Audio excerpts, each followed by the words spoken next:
Good evening, everyone, and thank you for joining tonight's forum event hosted by the Institute of Politics and Public Service at the McCourt School of Public Policy, better known to many of you as GU Politics. My name is Nicholas Nelson. I am a senior in the college studying political economy, and I am proud to be a lifelong resident of the great state of Arizona. When I was just 3 years old, my family moved to the city of Surprise, which was, at the time, mostly dirt patches, cabbage fields, and a variety of plants that would probably poke you if you get a little too close. Over the years, though, I watched the city blossom into a lively community that ultimately became yet another one of Arizona's fantastic places to call home. My experience here at Georgetown University has enabled me to become more actively engaged with the inner workings of the state that raised me. Experience canvassing for primary elections with Georgetown's college Republicans, and conducting legal research for various interest groups in the area opened doors back home, such as a summer internship with my Congresswoman's district office and many different opportunities to work with ongoing campaigns. I am immensely grateful for not only the education that Georgetown has provided me, but also the countless connections and professional pathways that organizations like GU Politics make possible.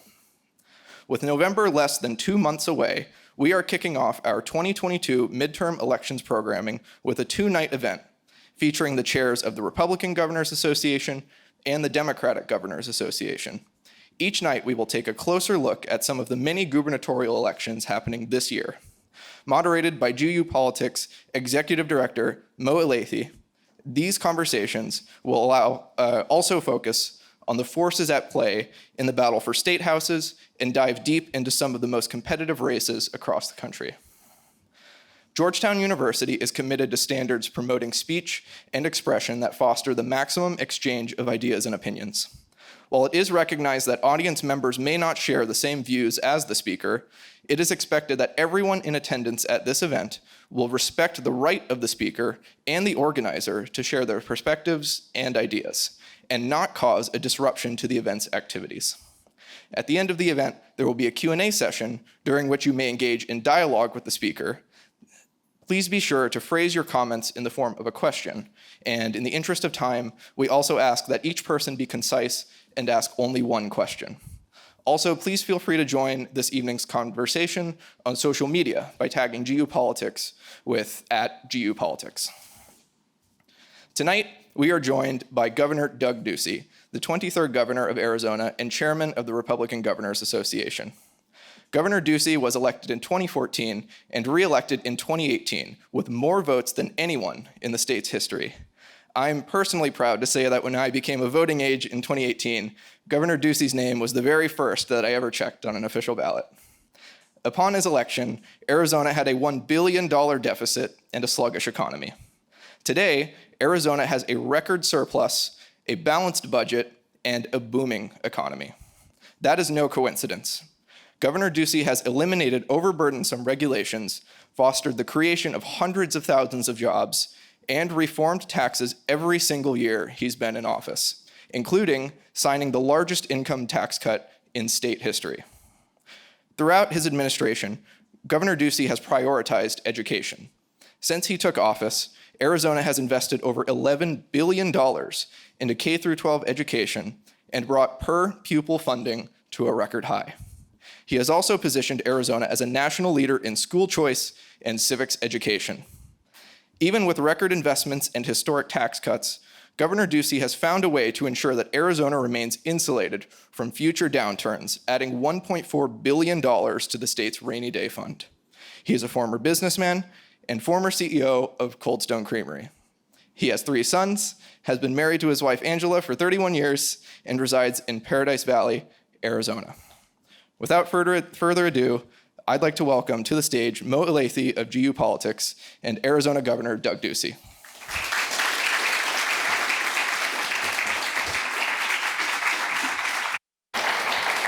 Thank you. Good evening, everyone. Hoya Saxa. Nick, thank you so much for the introduction. Thank you, Nick. Very generous. With your introduction, that makes 3 Arizonans on stage tonight. As I was talking to the governor about earlier, I grew up in Arizona, in Tucson, and left to come to school at Georgetown as an undergrad. However, I think I'm the only Democrat on the stage tonight. Do you all still have that youth in government program that the YMCA runs, the model legislature? I was a 2-term state governor. Oh, were you really? Yeah, Well, that's good. Good So training. from one 2-term governor. Prepared you for this gig. One 2-term governor to another. Welcome to Georgetown. And welcome to all of you. As you said in the introduction, this is actually our first big event of the semester, and thought it was a really fitting way to kick off our look at the midterm elections of 2022. And we deliberately wanted to start by looking at the battle for state houses. If you watch cable news, everyone's talking about the House, they're talking about the Senate.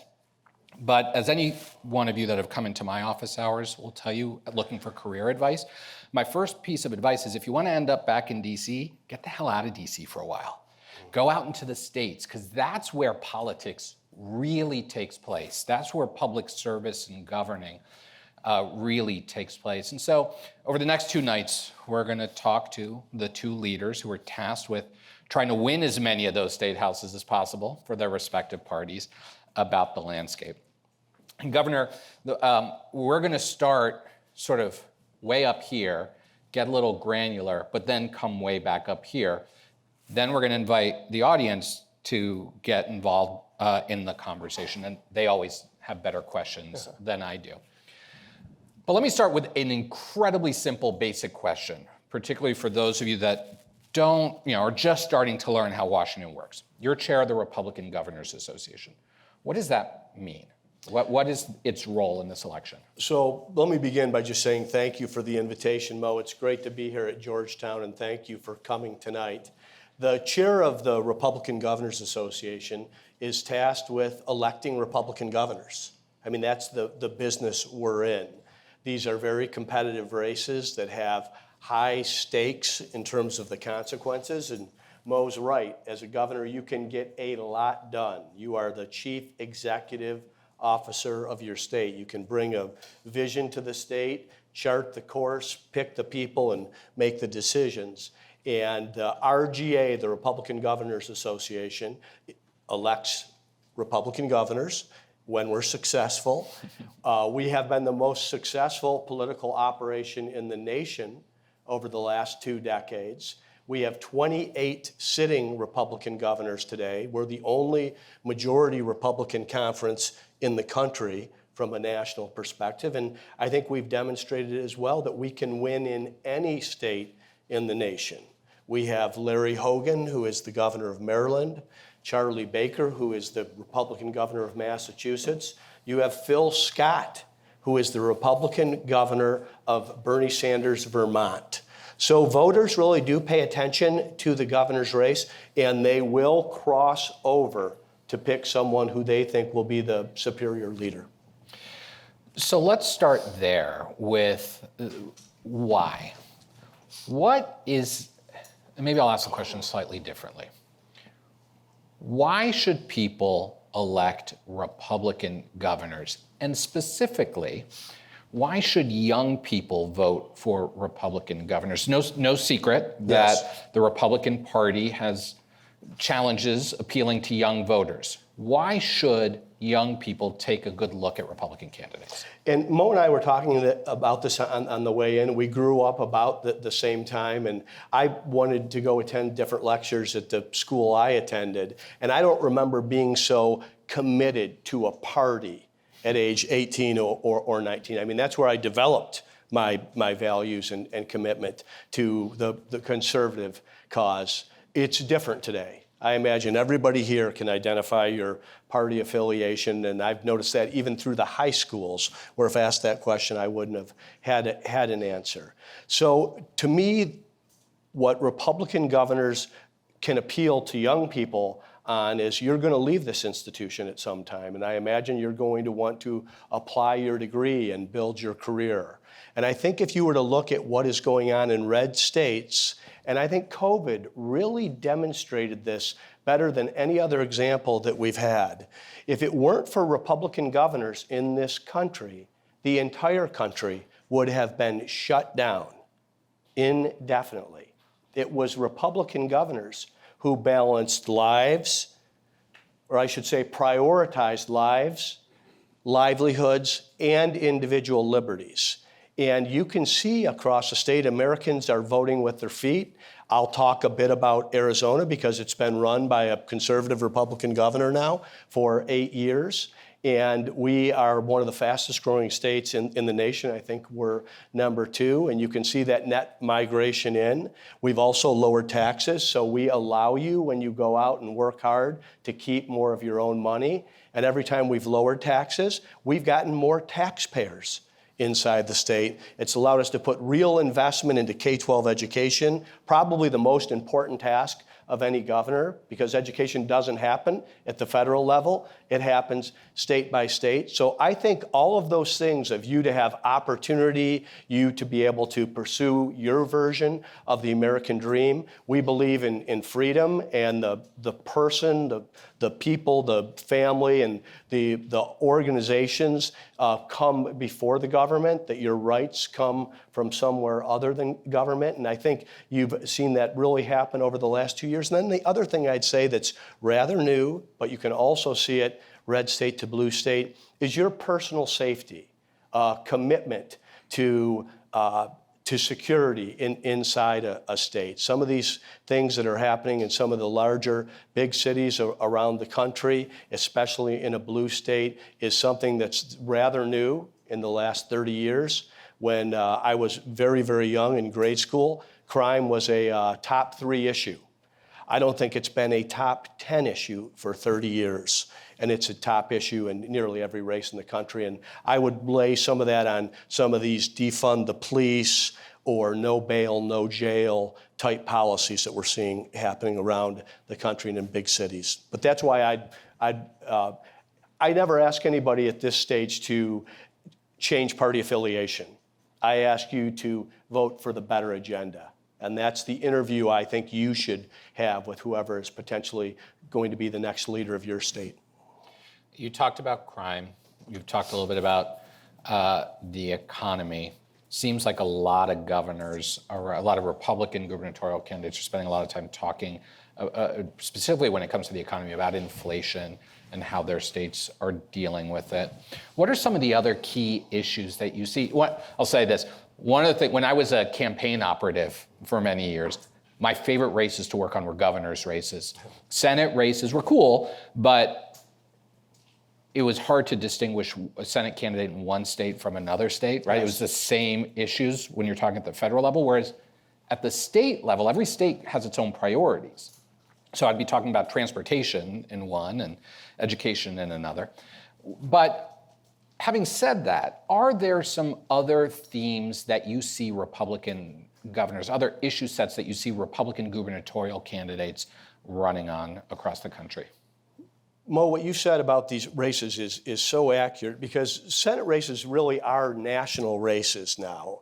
But governors, like I pointed out, in terms of the blue state governors that have Republicans and have had Republicans now for over 2 terms, these races are differentiated. So I would say there's a playbook for Republican governors, but boy, Charlie Baker's going to run a much different race in Massachusetts to win that race than Doug Ducey's going to run in Arizona or Greg Abbott in Texas. But there are some themes along the way that we think are on the voters' minds, and those are things that you address in a primary and a general. Inflation is definitely one of them, but I would boil it down to something more simple. It's really the cost of everyday life. Just everything is harder for people. And while people are employed, if they want a job, their salary can't keep up with that inflation, 8.3%. And they're having a celebration at the White House tonight for the Inflation Reduction Act, which did not reduce inflation. So I think voters are smart. I think they see those things. The other thing that's unique in this cycle, everyone knows that Arizona is a border state. The border is an issue in the state of Arizona, one that we had largely solved 2 years ago. Today, every state is a border state. The southern border is wide open and unprotected. And I'll give you an example. In 2015, I came into office, and it was President Barack Obama. When there was a border crisis, President Obama deployed the National Guard to the border. Governor Jerry Brown in California deployed his National Guard to the border under both President Obama and President Trump. Today, Joe Biden has not called a crisis at the border. The National Guard that is at the border is being paid by the citizens of Arizona and the citizens of Texas. And what's coming across that border, in addition to the humanitarian crisis that you see, is a real public safety crisis in terms of the fentanyl that is streaming across. And this is being manufactured in other countries and manufactured in South America. You probably, through your extended network or friends or family, know a young person, a high school person or a college person that is OD'd on this fentanyl. This breaks my heart because it's happening across Arizona's southern border. So we have 27 governors today that have signed up to be on the American Governors Border Strike Force. They're sending law enforcement. They're sending National Guard. We're sharing intelligence to fight these drug cartels, which are actually shaping border policy. And President Biden appoints Vice President Harris as the border czar, and she's not even visited our southern border. There's no communication with Secretary of Homeland Security Alejandro Mayorkas. So I think that this is a real issue. I think that people, whether they want to see more immigration or not, they believe in public safety. They believe that when people come into the country, they should follow some type of process. And I think this is going to be a real issue in November, and maybe then we'll capture the attention of the White House and just ask them to do their job in terms of enforcing the law. One issue you didn't bring up, I think 6 months ago, when people were handicapping the midterm elections, you kept hearing crime, you kept hearing the economy and the cost of everyday living, you kept hearing immigration and a couple of others. And then when the Supreme Court ruled on Hobbs, overturning Roe v. Wade, and tossed it back to the states to decide, it seemed to scramble the conversation at the very least. And I'm wondering from your perspective how you see that issue playing out in races. Has it shifted the ground underneath some of your candidates? Well, I want to speak first of my position, because I've been proudly pro-life my entire time in public life. And I think that for the conservative cause, the Supreme Court's decision was a victory and the culmination of 5 decades of work. And it was to get the decision back to the states. Now the people will have some say on this very tough issue, and it's not just left to judges. So the idea, at least the way I understood it, is that it's now to come back to the states and to be decided democratically. And I think you'll see a lot of wrestling around this issue. I think the issues that I'm talking about are more the issues that are on people's minds right now. These are things you deal with every day. You don't necessarily deal with that issue every day, but it is part of the issue set.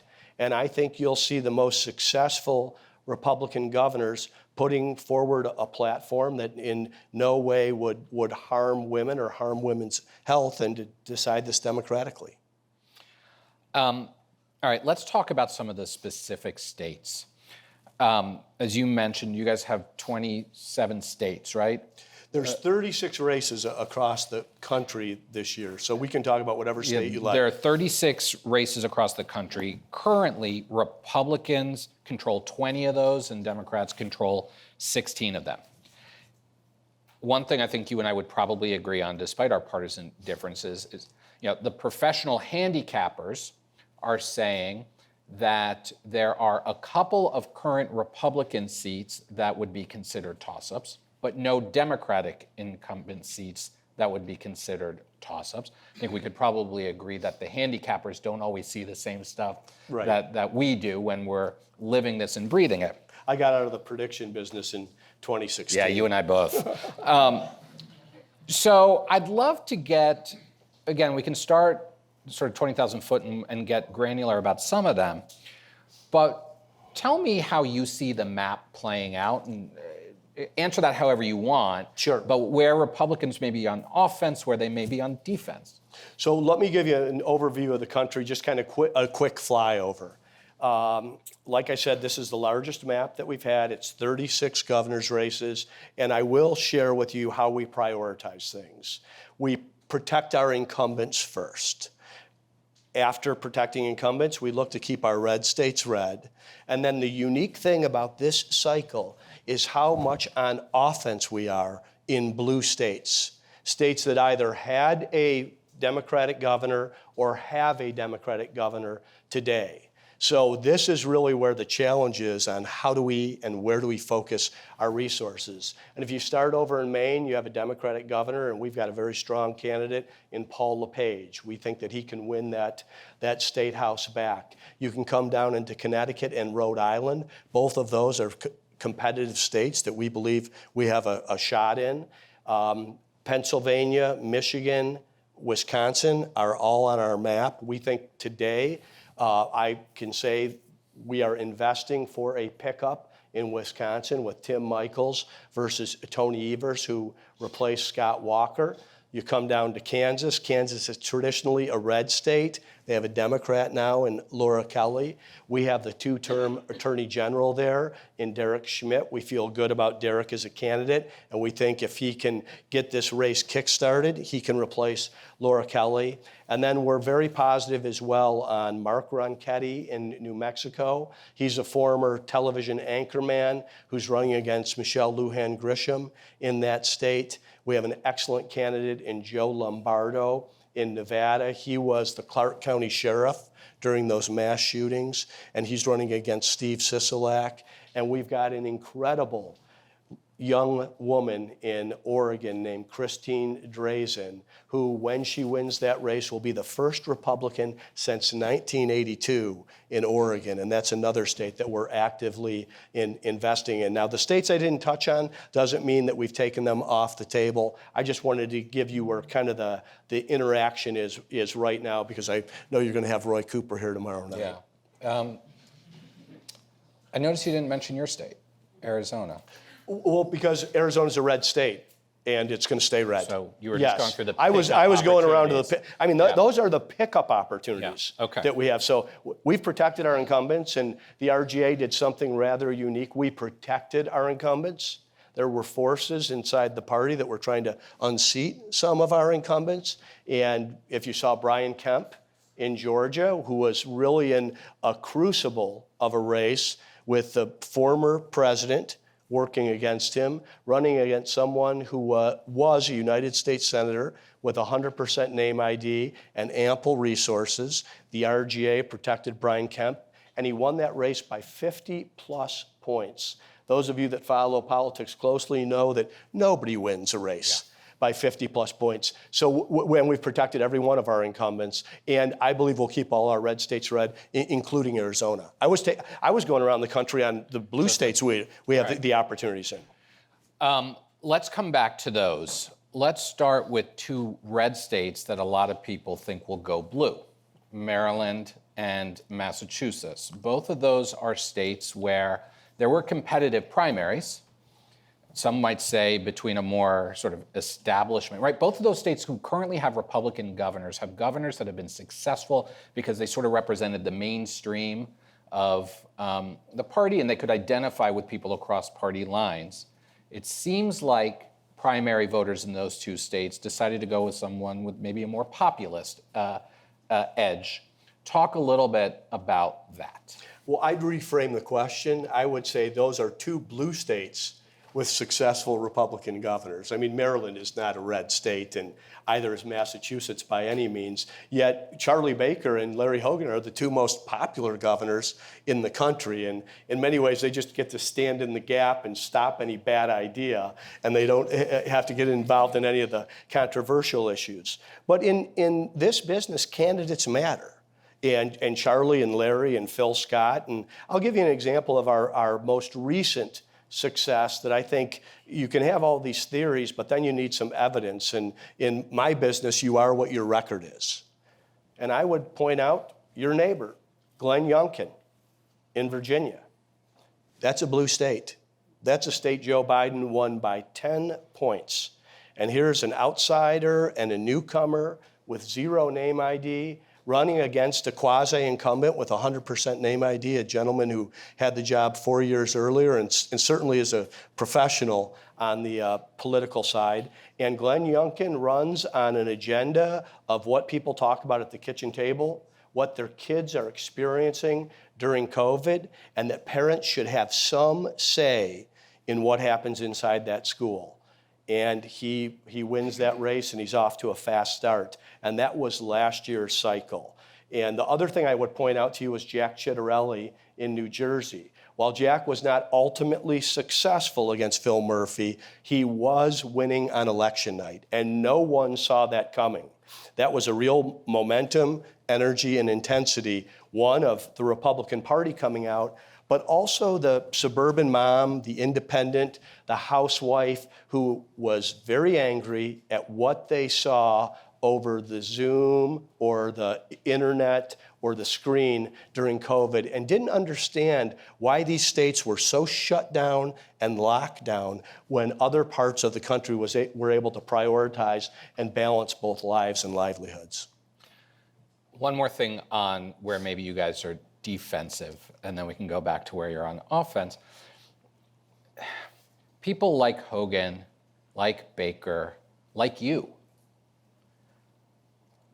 may have believed strongly in an ideology, but didn't run as ideologues in your general elections.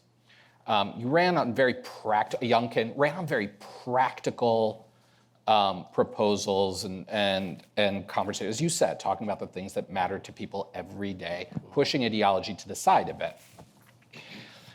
You look at some states like Pennsylvania and Arizona. You weighed in, as the chair of the RGA, you weighed in that primary a bit. I weighed in as the governor of Arizona.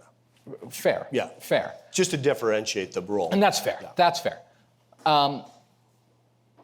Where you've got people who are running sort of edgier, more populist campaigns, where some of these candidates are still litigating the 2020 election.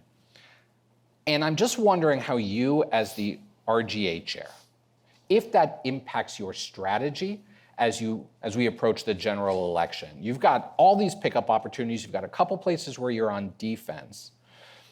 Does sort of, when you've got people who are those types of candidates, does it impact how you think about the map in making strategic decisions? Our policy has been, as an executive committee, unless someone is an incumbent like a Brian Kemp, we let the people decide. Now, I reserve the right to get involved in Arizona because it was my state, right. But ultimately it's up to the people, and the people have spoken. The primary is over, and the objective is for the Republican to win, and I think we have a much stronger candidate in Arizona, and you're going to see that happen. But what you touched on, Mo, is different, and it's unique to this election cycle. Traditionally, governors are going to campaign differently than how you see the congressional races and even what some of the Senate races have turned into.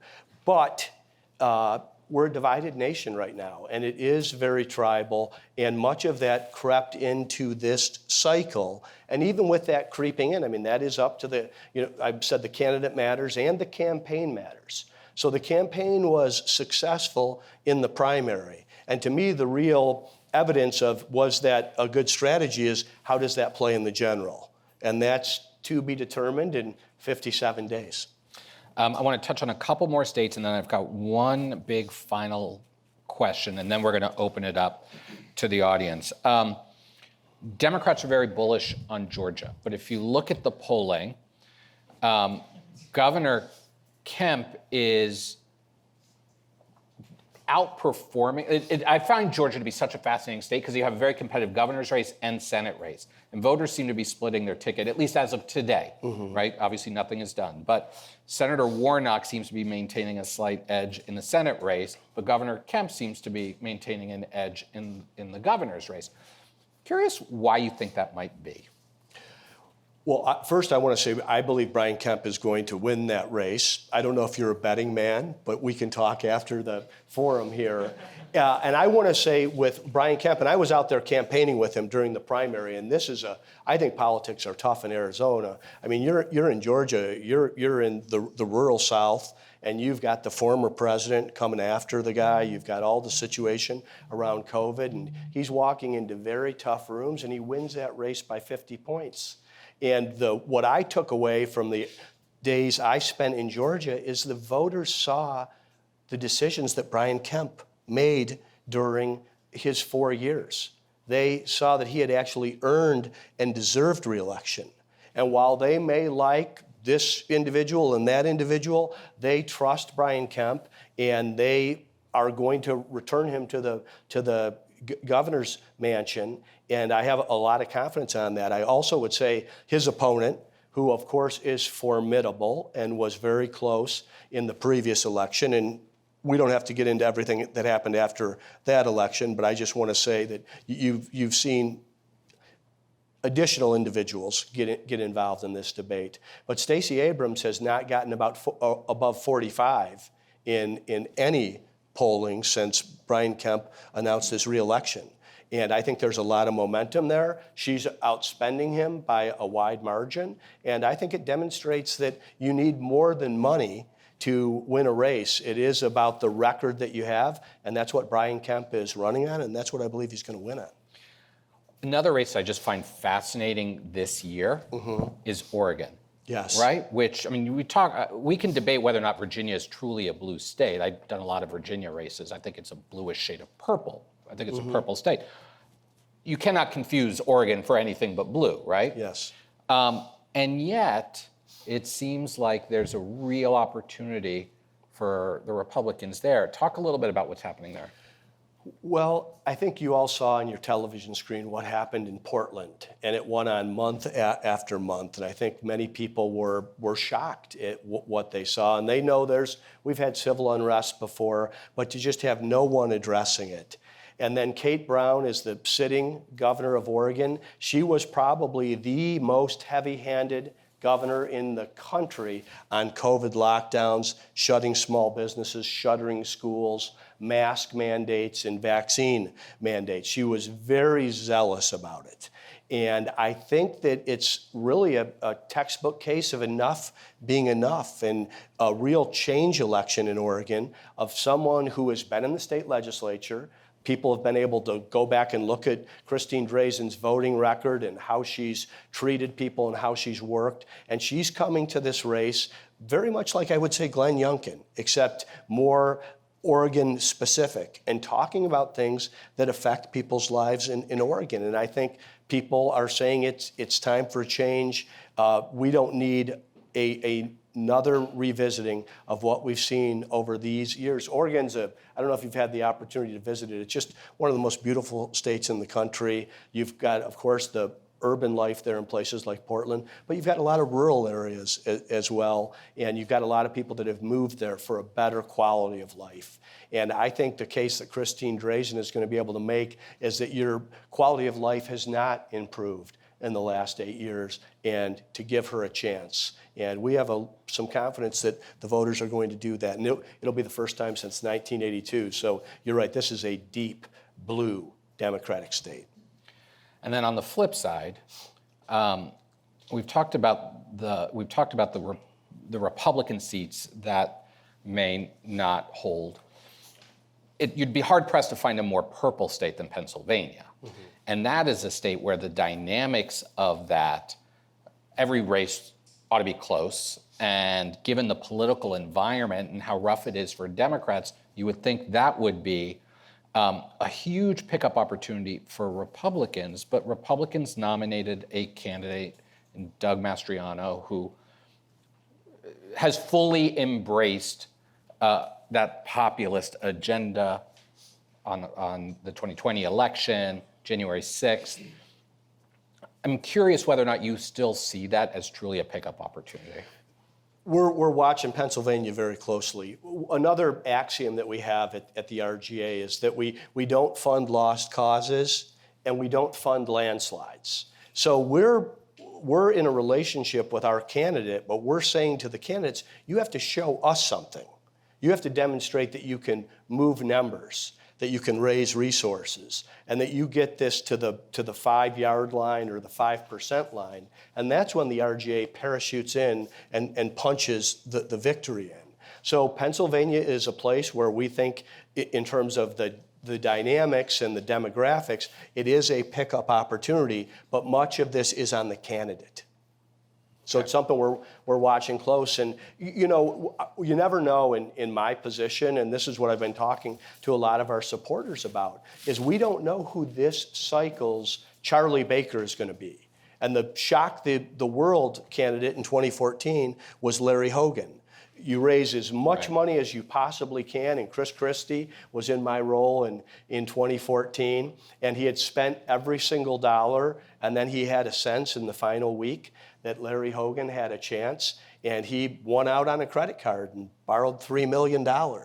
And when you take that kind of risk in my position, you better deliver a victory, because people don't want to pay for a race that's done after the cycle is over. And Larry Hogan won that, and like I said, he's been incredibly successful in Maryland. We want to be prepared for those types of situations in the September, October timeframe.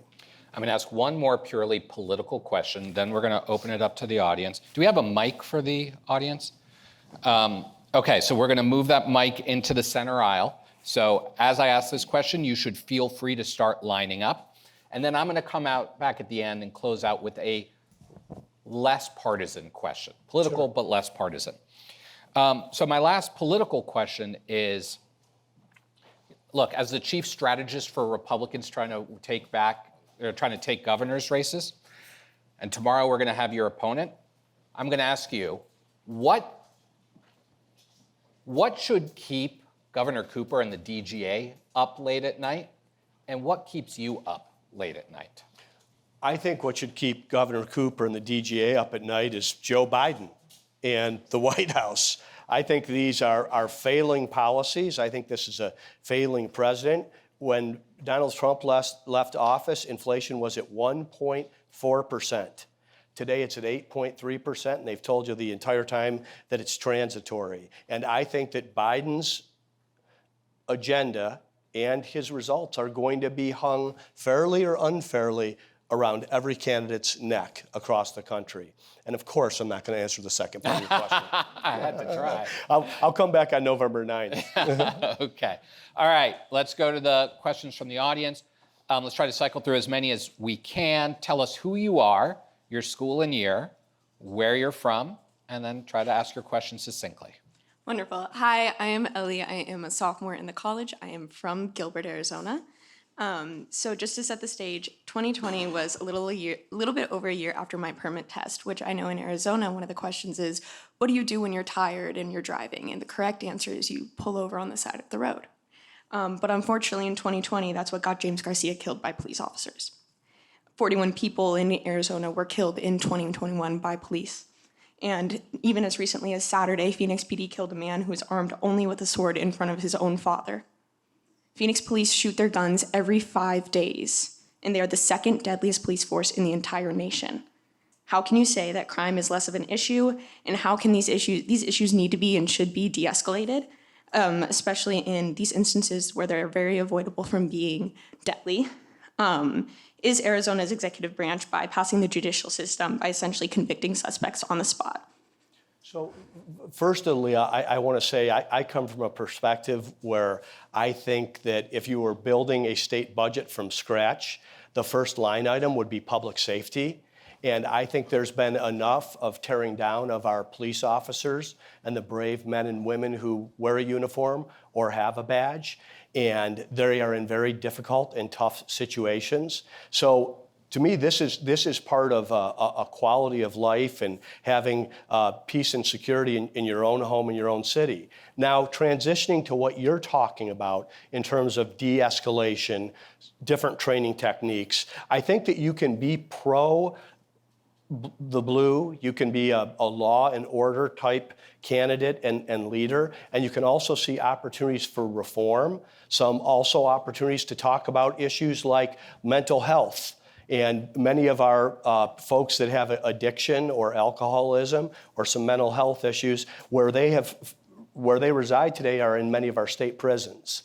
And I think this is something that governors across the country are looking at as to how to better deal with this. But I think when you conflate other incidents where a police officer should have been accountable or an incident where we don't have the facts yet and there hasn't been the proper investigation, that we start talking past each other. I think living in a neighborhood where it's safe, where people that commit crimes should pay a price, where you don't let violent criminals out on no bail, and that there should be consequences for that. Those are the type of philosophies that I've moved forward in the state of Arizona. And I think what's going on with the Phoenix PD is what's going on in many large cities. There is a rise in crime across these cities. I have charge of the state troopers, and the National Guard. I think you've seen many of these left-leaning city councils have more of these policies that are resulting in rising crime. Thank you for your response. Hi, Governor. My name's Joe Maswa. I'm a sophomore in the School of Foreign Service, and I worked in Portland, Maine this summer. So as you know, the National Governors Association retreat was in Portland, and all the governors, or a lot of the governors from around the country came in there. And the purpose of that was to sort of foster a sense of community between the governors and sort of discuss it. Even Governor Cooper came to the seafood restaurant where I worked at and ate dinner there. But my question is, how do you work broadly with the NGA to develop policy solutions that can work for all the states bipartisanly and to have that agenda move forward? Great question, Joe. The NGA is the National Governors Association, and I would say by and large, most governors are collaborative. They communicate with each other, and then we compete. So even though I disagree greatly with probably nearly all of Gavin Newsom's policies, when there's a wildfire in California, I'm on the phone with them. And Arizona firefighters are on their way to Northern California. So I think most governors, you rarely, if ever, see two governors split screen on a cable nightly news show yelling at each other. That we stay in our lane. Gavin's been elected to run California, and in my second state of the state, I said I'd be remiss if I didn't thank my partner in growing Arizona's economy, and that was then California Governor Jerry Brown. So I think we can have kind of a good camaraderie, but also point out where we believe we're having success in terms of policies. And I think that might be the only conference across the board where Republicans and Democrats still meet in public and private, and I've certainly gotten value out of it. And I think Portland, Maine, that's the first time we've ever been to Maine. We had a terrific time and got all over the place. It's really beautiful. But I think that that's going to continue sometime. At some point, this fever has got to break. And I think governors in many ways can be the lead example in how to do it, while at the same time very persuasively advocating for the policies we believe in. Thank you, Governor, and come back to Maine soon. Thank you. Hi, I'm Alex. I'm a first-year grad student with the McCourt School getting an MPP. Hey, Alex, can you just get a little bit closer to the mic? Yeah. Thanks. Yes. I'm actually from Phoenix, Arizona. And I was wondering, so in the wake of the 2020 election and like widespread claims of voter fraud, we've seen a lot of very restrictive voting laws come into effect across the country, including in Arizona, which disproportionately affect low-income communities and communities of color. And so I'm just wondering how you think this is going to impact midterm elections and what responsibility you think elected officials have in making sure that we don't have these types of equity issues in voting and making sure that voting is realistic and accessible for everyone eligible. Well, Alex, I would ask you to get the facts on what these laws actually say. You take somebody, I mentioned Governor Kemp before, the hit that he took in Georgia for some of the election law reforms that they had. They've never had a larger turnout than they had in the primary for Brian Kemp versus David Perdue and Senator Warnock and Herschel Walker. So many of us believe in election integrity. We think that it should be easy to vote, but hard, if not impossible, to cheat. And Americans agree with this. Americans believe that by 80% that voter ID should be presented when you vote. For some reason, that's become a partisan issue when you use voter ID for so many other things. I believe that if you have mail-in voting to suggest the last 4 digits of a social security number on that is not too much to ask. There's all kinds of safety techniques to do this, and I don't think it disenfranchises anyone. And I think in the Georgia election cycle and this election cycle, you're likely to see more turnout in the comparative cycle 4 years earlier. So for whatever reason, all the things that the progressive left wants to do is to make it more chaotic on election day, which is turned into election month. I think we should be building up trust in our election system. And the other thing I want to point out, because 2020 has come up several times, that there would have been no transition of power if every single Republican governor did not certify their election, and they did. Having trust in the electoral system is something I think we all care about. Yet some of the Republican candidates for governor right now are still calling into question the 2020 election. So I guess, what do you say to them? And more importantly to me right now, is there any reason to doubt or not trust the 2022 elections? Well, Mo, I want to step back a little bit and say that this isn't not a new issue and it's not a 2020 issue. You and I were both in the professional world in 2000 when we had Bush v. Gore. Yeah. And that was really where I thought the first real Donnybrook around this happened. And I pointed out what Republican governors did in 2020 in terms of certifying all 27 states and delivering those accurate and audited results to Washington, D.C. But in 2018, in Stacey Abrams' race against Brian Kemp, she called him illegitimate, didn't concede, and accused voter fraud or election integrity. So the primaries are over. I do think there is something, and primaries have always been battles among the parties. I mean, the issues are different. I do think through the general election process, there's something that happens to a candidate if they want to be governor of all the people, and that's traditionally who is selected, where they see that there is a larger responsibility in that role. And when it came to the stress test on the Constitution, on this very heated issue in a very difficult election, every Republican and Democrat rose to the calling, upheld their oath and the Constitution. And I have a lot of confidence that's what's going to happen going forward. There's a lot of discussion about how our constitutional republic is fragile, and I just don't buy it. I think it's pretty resilient, and the Constitution held and the American creed continues. So I have a confidence we will navigate through this, but we are in a very tough time. All right, thank you for Thank the you. question. Thank you. Good evening, Governor Ducey, and thank you for coming to speak with us today. My name is Catherine Hawes, and I'm from Tucson, Arizona, and I'm a sophomore in the School of Foreign Service. Hi, Catherine. Hi. Governor Ducey, following your administration's decision to bus over 1,600 asylum seekers from Arizona across the country to D.C. as a form of protest against Biden's migration policies, do you know whether these asylum seekers are being informed that they are not guaranteed to receive certain basic services like shelter upon arrival to D.C.?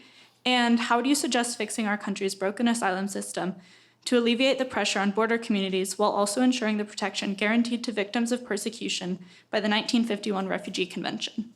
Thank you, Catherine, and very timely question. I imagine you're aware that we are taking migrants that are flowing across our southern border, and many of them are volunteering. All that are coming to Washington, D.C. have volunteered to take that journey. They're going to go somewhere in the interior, and this is what federal law has allowed on this. Because we can't get a phone call back from Secretary Mayorkas, because we can't get President Biden or Vice President Harris to come visit the border, we've brought the border to them. So what I would say to Mayor Bowser here in Washington, D.C. is welcome to our world.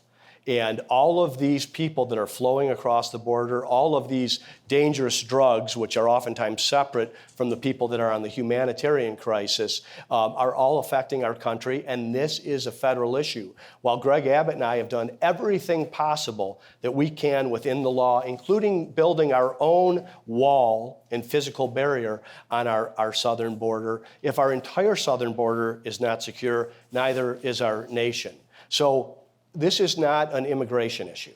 This is a border security issue and a national security issue, and it can be solved. And it was largely solved 2 years ago. It was the best situation that we had seen in 4 decades in the state of Arizona. Today, it's much worse than it ever has been.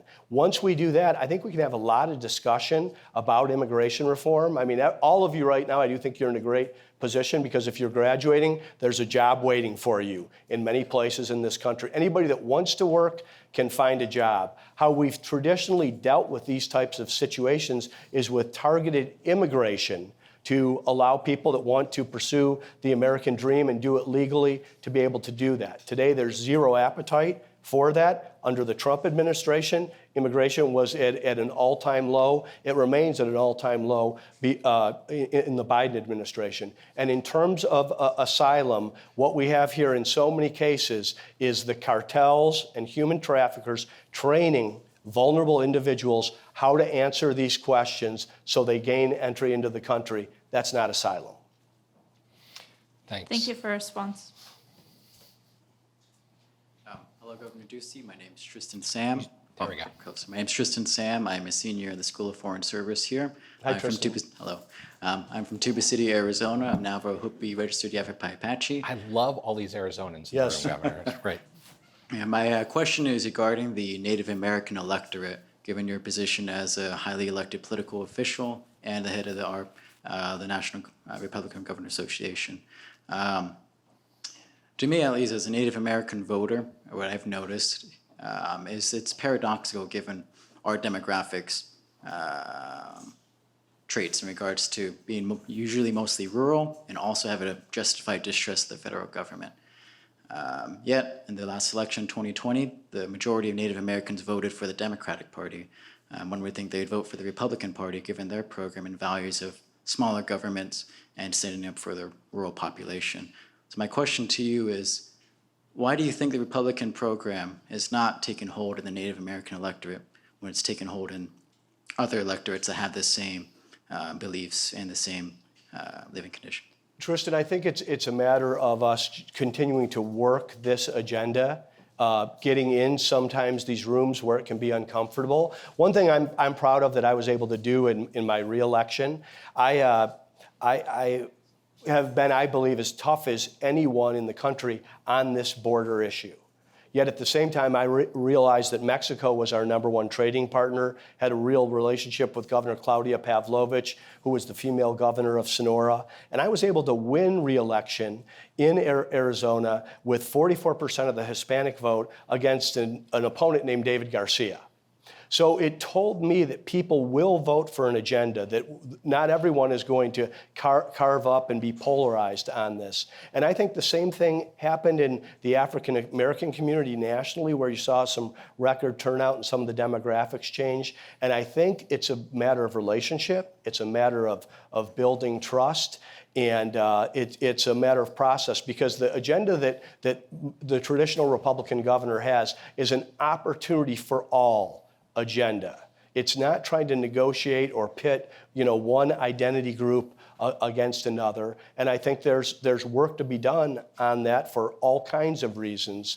And I know with the 22 tribes in Arizona, with some of the good things we've been able to do together, the reforms and the drought contingency plan, I believe if my successor will continue on that road, that there will be many inroads. One thing I would point out to you, in Arizona is the #1 education choice state in the country.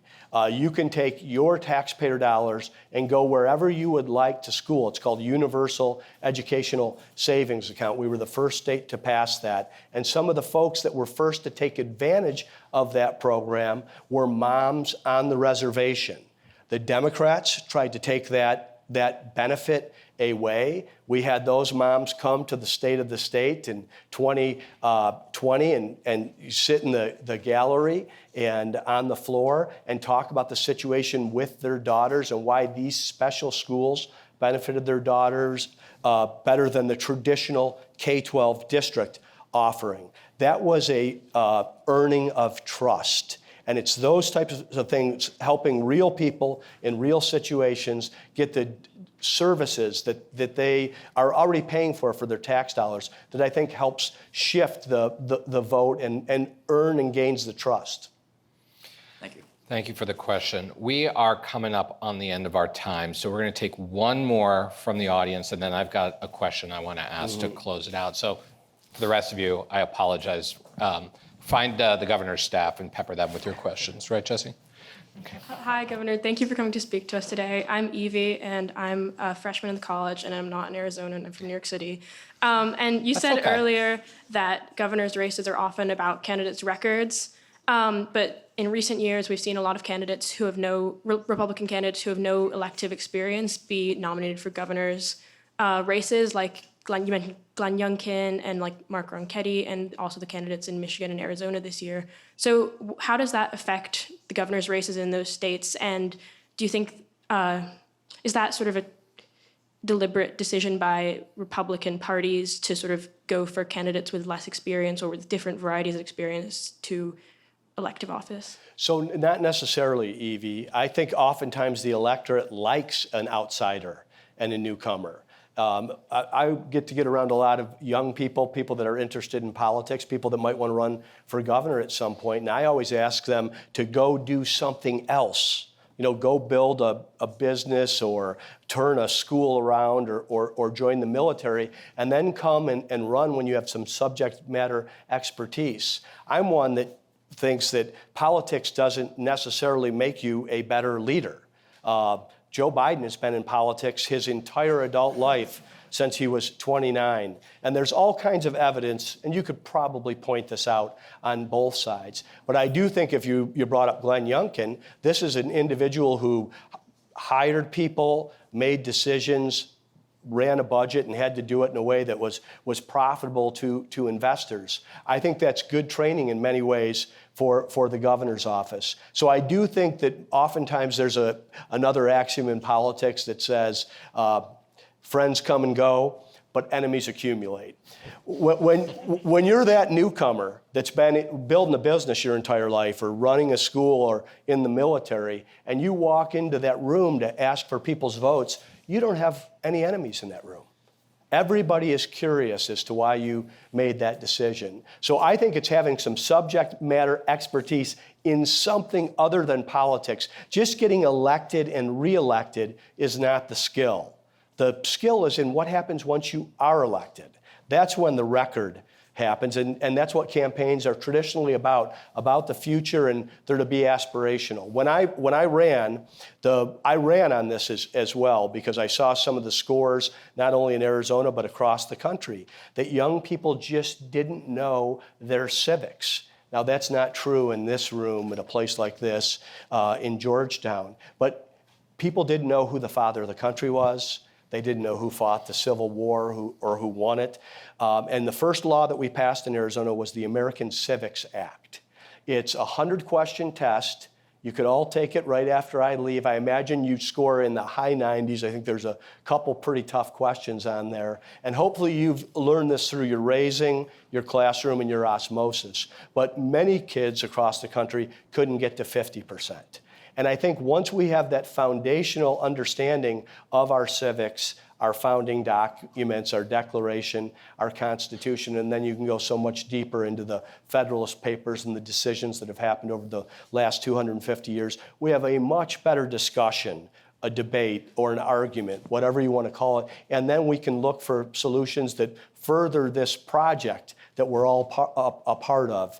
And I think that is what has been the focus in Arizona. And that's the great thing. If you run and you win, you can say to your team, this is the first law we want to pass. Now you have to, as you know, you have to pass it through the House and the Senate, and then you get to sign it. But those are the kind of changes. Now, nobody in Arizona, and all of you, did not graduate until you passed the American Civics Act. And we just took the standard on that up even higher. We brought the Sandro Day civic celebration where every class has to demonstrate civics one day a year. So I think to get this more into the discussion rather than to just get on uniforms and argue for past each other will be part of the solution going forward.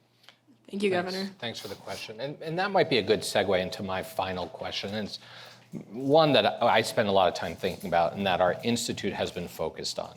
And that is, how do we work through what appears to be such crippling polarization, right? Like, I'm not Pollyannish. We have always been polarized. The things that Adams and Jefferson said to and about one another when they were running in that very first presidential election was pretty edgy stuff.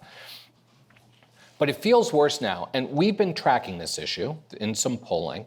And in our most recent poll, we asked people on a scale of 0 to 100, 0 being no division in the country, 100 being edge of civil war, what do you rate it? And the mean response was like 73, 74. People think we are nearly 3/4 of the way to civil war. Democrat or Republican, you gotta believe that's not a good thing. And so I guess my final question is, diagnose maybe why we are so polarized, why people feel that we are that way, and what can we do, and specifically, what can they do as they step out onto the field of civic engagement to help push through this polarization?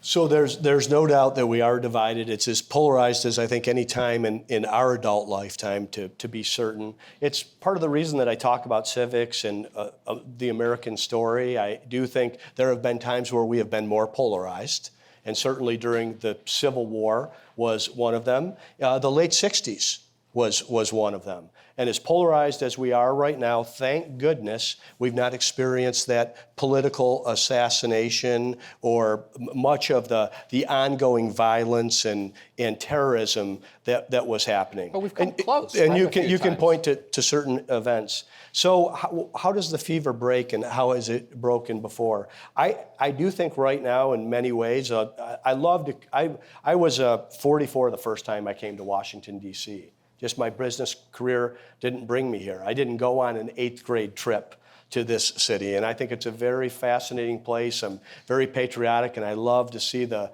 symbols and the monuments and what's happening here. This is to be the cradle of liberty and an example around the world. Yet I think this city is failing in so many ways. I think our Congress has basically washed their hands of the Article I powers that they have. And now we fight every 4 years for who's going to be king, and we pressure them to do executive orders. So it's not working. I wish, and I know there's likely many mixed feelings about the Supreme Court here, but I think the Supreme Court has finally shown up in terms of they are going to live in the spirit of Marbury versus Madison and actually have engagement around judicial review. I'd like to find a Federalist Society for legislators, because I think legislators in this town punt. They don't want to vote. They have let the administrative state grow. They've let the regulators and the cabinet secretaries make these decisions. So the solution, I do think, is right in front of us in the Constitution, in the 9th and 10th Amendment. I think that if you were to push dollars and programs back to the states, that people like Doug Ducey would handle it much differently than Gavin Newsom, but you would also see the laboratory of democracy. And in Arizona, as proud as I am of our record, and it's been conservative from every different angle, 92% of the things that we passed were bipartisan. So I had to work with both sides to get things done, and relationships get pretty threadbare in the 8th year after you've been there. And yet we were able to have our most successful legislative session in that 8th year. And it was building those relationships and doing some of the things that have become a bad word. We would never have had a Constitution if it weren't for some compromises. So to me, that is part of the back and forth. I'm the executive, and you want a legislative branch with leaders, and I've been blessed with people like Speaker of the House Rusty Bowers in Arizona and Senate President Karen Fann, but having relationships with Rebecca Rios and Reginald Boulding, who are the leaders of the Democratic Party. I think that would be a starting point because the stakes are too high right here, and our system was designed to have decisions incredibly important to the family and individual at the school board and local level. And somehow all of these decisions have now fallen into not what's exactly right for that state, but what color is it, red or blue? Governor, our motto here at the Institute of Politics and Public Service is a good thing, politics can be too. That gets tested very often these days. But I believe that if it's going to be true, it's got to be through dialogue. And so I want to thank you for coming here and engaging with us in that dialogue. You had a lot of people in here who agreed with you, a lot of people in here who definitely did not agree with you, but it was a respectful dialogue, and we are all better for having heard your perspective. So thank you for taking the time. Thank you all for being here. Yeah, thank you.